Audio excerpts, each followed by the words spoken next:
This is episode number 7 of the Nourish Life show, and today we're going to be jumping into part 3 of the Words of Wisdom series, and this one is going to be one hell of a topic as we're jumping into not letting other people's opinions, judgments, the naysayers or the critics stop you going after what you want. This is the Nourish Life show. Break the mold and live a nourished life with Simon Hall. This is one of these topics which I know is going to travel far. So if you are listening, just take a screenshot and let us know where you're listening, or if you know of anyone that this topic can help, share it, tag them in, and let them know this exists. Now, so moving on to the topic. So how not to let haters, other people's opinions, naysayers or critics stop you moving forwards. Now, this is something that I still probably struggle with, but it's something where I see people really become unstuck, crippled or paralyzed. And in some cases, I see a lot of people turn their back on what it is that they want to go out there and achieve. Now, something to remember is this, that the higher you climb, the further you push, the more people you will find will try and pull you down. The challenge here is that the better you get and the further you grow, the more critics will be drawn or attracted to you. And unfortunately, the more haters will show up. But the real challenge here is to understand that we can't please everyone. But more to the point, look at why people do what they do.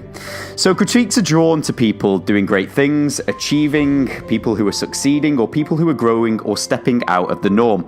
Not just because they're interested to learn, to take something from it, or to grow themselves, or not because they wish to create their own path or go and do their own thing, but more because deep down, your actions have highlighted something within them that they are not actually doing themselves. Such as an action that they might not be taking. Maybe you've highlighted the fact that they themselves don't actually have the courage to go out there and do it, work for it, or even to take that leap and act. So essentially it becomes a hell of a lot easier for them to throw water over your fire. But you can't let this dampen out your flames. You've got to understand that their words, actions, and behaviors are based around their own limitations, fear, and insecurities. Or in some cases, maybe they just don't understand why you're actually doing what you're doing. I see a lot on social media these days where the advice seems to be just cut out everyone in your circle who questions why you're doing what you're doing. Now, totally understandable if it's someone who's hating on what you're doing and giving you abuse or aggression or passive aggression towards what you're doing. But sometimes you might be getting the critique from someone who actually loves you or someone who's actually closest to you. And I think the key thing here to remember is that that is coming from a place of love because they might actually be worried about you. But once you become an architect of what you're stepping into your circles and into your environments, you can then start understanding why people are behaving and acting the way that they are. Which then means you can maybe start having better conversations with those people and getting them to understand why it is that you're doing what you're doing. Because maybe that's why they keep questioning you. Because you've not sat down and said, this is why I'm doing this. This is to better me. This is to put us in a much better position next year. And maybe just through better communications, you can limit the critic. You can limit the naysayer. Or more to the point, you can cut out the hate.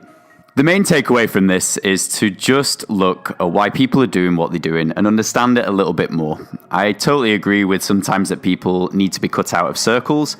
However, if you take the advice which is circulated online and you start cutting out everyone who questions what you're doing, you'll find yourself in a very lonely place. So become the architect of your circles. Understand why people are doing what they're doing. And genuinely, if people are naysaying or giving you hate towards why you're doing it, look deeper into it, because it's not anything that you're doing, it's what you're highlighting in them that they're not.